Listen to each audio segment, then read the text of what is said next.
Let us know where in the world you're tuning in from. We'd love to hear from you in the comments. Let's begin. The Tuesday had felt ordinary. Noah grilled chicken on the patio, the sizzle blending with the hum of the porch light. Inside, Sky finished a history outlined at the kitchen island, while Jenna drifted between the living room and the hallway, laughing at a sitcom with her mom. Their home in Maple Ridge, Ohio, smelled of rosemary, detergent, and the comfort of 2 decades. It was real, until it wasn't. By 10 p.m., Ava was curled on the sofa, phone in hand, screen glowing.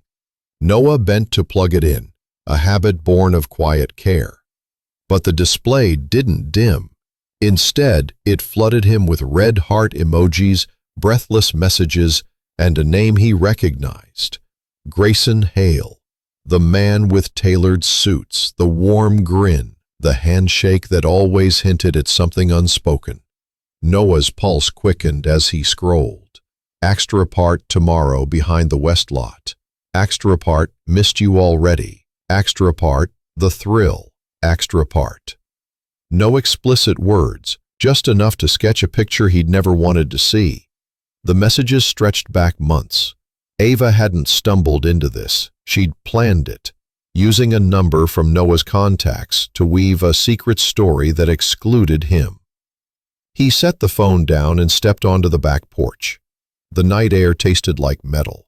His marriage hadn't ended with fireworks.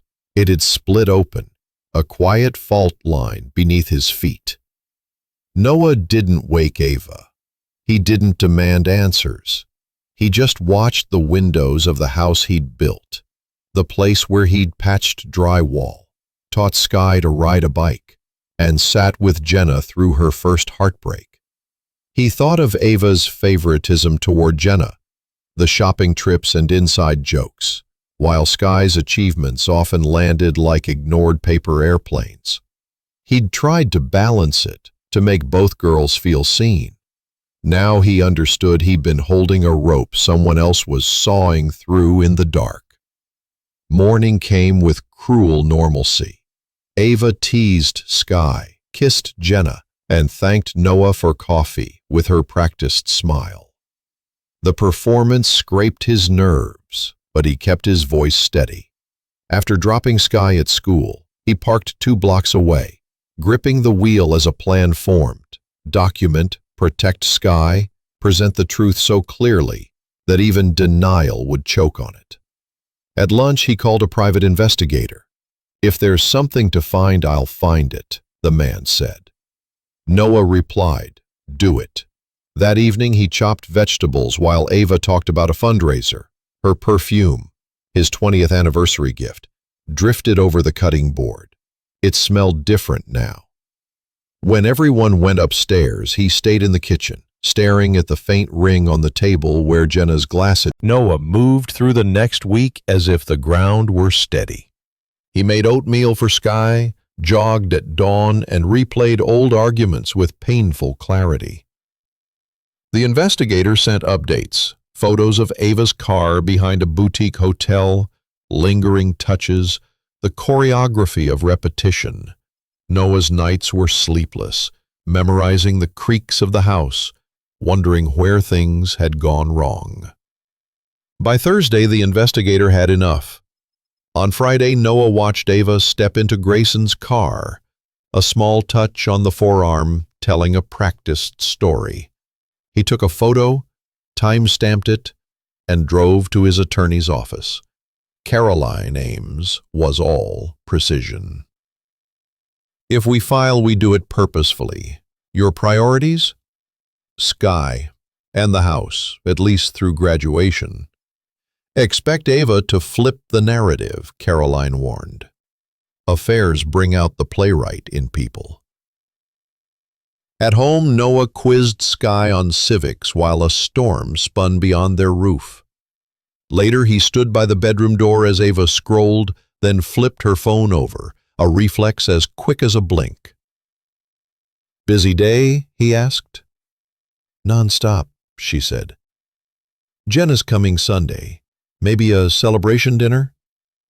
"For what?" Togetherness, she said softly. You look stressed, Noah. Are you okay? He almost laughed. I'm fine, just work. That night he decided, no shouting, no spectacle. He'd present the truth like a surgeon laying out scans, bright, undeniable, clinical. Sunday arrived with Jenna's suitcase rolling across the tile. She hugged Ava first, then Noah carried her bag upstairs, listening to their plans, feeling the ache of being written out. After lunch he gathered them in the kitchen. Facts, he said, opening a folder of photos, dates, and messages. Ava's hand flew to her mouth. No! A pattern, Noah said. You planned this. You used our family car. You came home and asked what we wanted for dinner.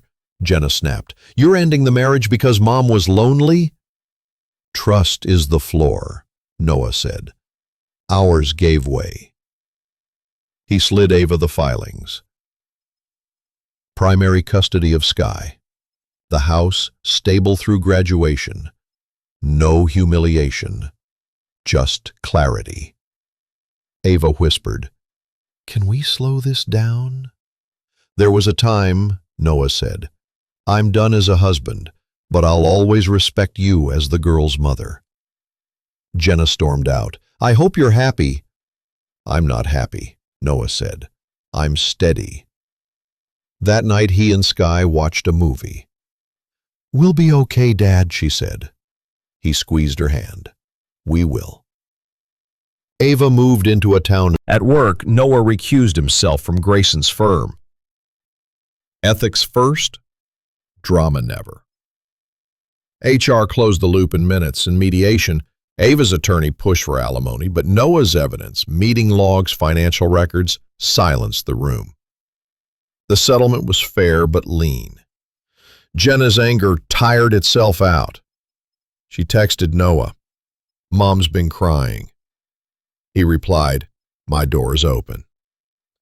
Weeks later, Grayson called it off. Mom says it's your fault. Noah didn't bite. If someone walks away because things got complicated, that's their choice. Sky noticed his consistency. You don't pretend hard things are easy, she said. You just keep going. That's how bridges stay standing, he replied. 3 months later, Noah and Ava sat in mediation. Her attorney asked for a joint statement blaming both parties. Noah refused. The girls deserve the truth. Ava whispered, I thought the thrill would turn into a life. Borrowed joy has high interest, he said. They signed the papers. Outside, Jenna waited. You could have tried harder. I did, Noah said. For 21 years. Sky hugged him. We done? We're done, he said, and we're okay. That night, they ate takeout on the floor, reading fortune cookies aloud.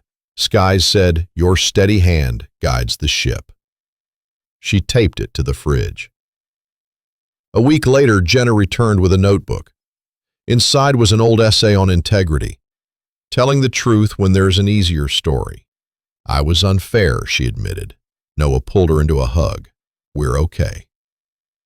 Ava began therapy. Months later, she sent a note. I'm sorry, I'm working on repair. Noah folded it away. On the first warm Saturday, they planted tomatoes. Sky read the markers. Roma, cherry, beefsteak. The dog chased a bee. The future wasn't perfect, it was honest. You didn't destroy anything, Dad, Sky said. You refused to let a lie decorate our house. Noah glanced at his daughters and smiled. We built the next room. Now we live in it.